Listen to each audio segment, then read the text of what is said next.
Swastiastu. Perkenalkan, nama saya Getor Agus Triawan, NIM 201011290, kelas E, jurusan TI MTI Manajemen Teknologi Informatika. Di sini saya akan menjawab beberapa pertanyaan dari mata kuliah pengantar manajemen bisnis, yang dimana diantaranya: 1. Siapa saja yang dimaksud dengan insight stakeholder? 2. Sebutkan tujuan jangka panjang dalam bisnis. 3. Jelaskan strategi pengelolaan tanggung jawab sosial perusahaan. Yang keempat itu jelaskan apa yang kalian ketahui tentang pengambilan keputusan terprogram. Yang kelima, apa saja yang harus terdapat pada struktur organisasi. Dan yang keenam, sebutkan syarat pemberian motivasi yang efektif.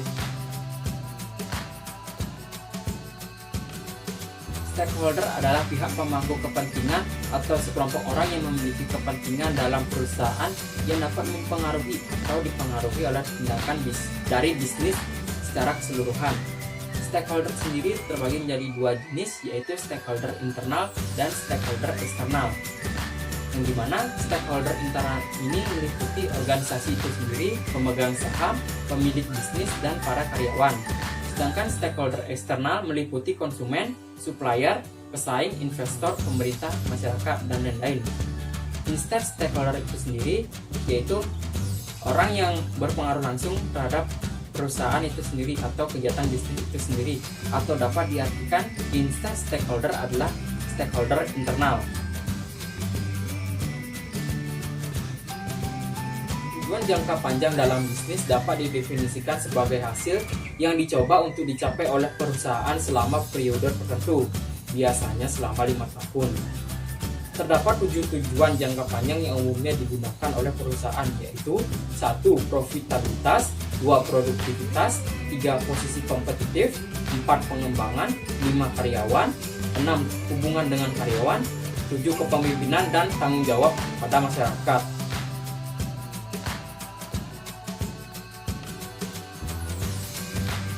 Strategi pengelolaan tanggung jawab sosial perusahaan itu dibagi menjadi 4 jenis strategi, yaitu strategi reaktif, strategi defensif, strategi akomodatif, dan strategi proaktif.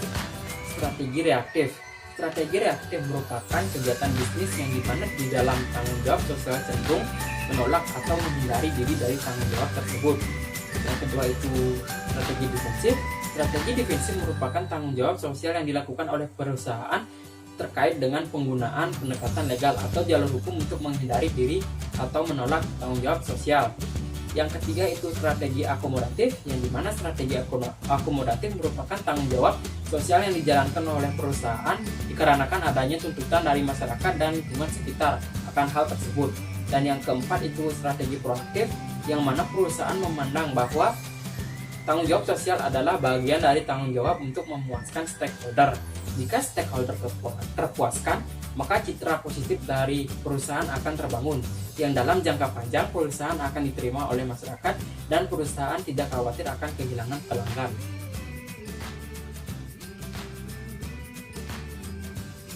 Keputusan terprogram.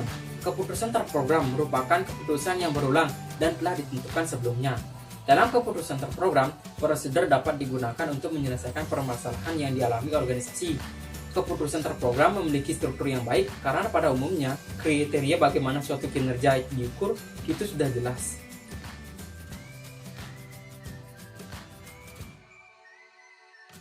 Terdapat 5 komponen yang harus ada dalam struktur organisasi, yang diantaranya 1.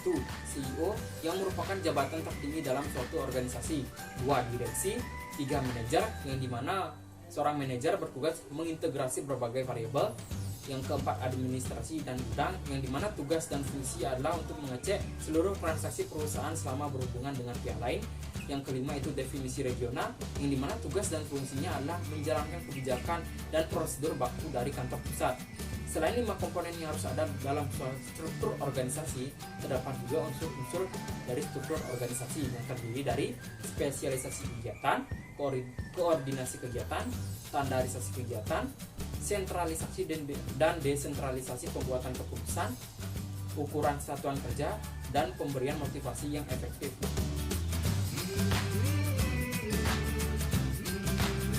Pemberian motivasi yang efektif menurut Armstrong, yakni 1. Memahami proses dasar motivasi, model kebutuhan, sasaran, tindakan, serta pengaruh, pengalaman, dan harapan. Dua, mengetahui faktor-faktor yang mempengaruhi motivasi, pola kebutuhan yang mendorong ke arah sasaran, dan keadaan di mana kebutuhan tersebut terpenuhi atau tidak terpenuhi.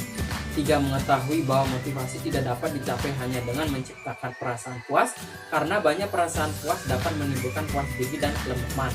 Dan yang keempat, memahami bahwa di samping semua faktor di atas, ada hubungan yang kompleks antara motivasi dan prestasi kerja.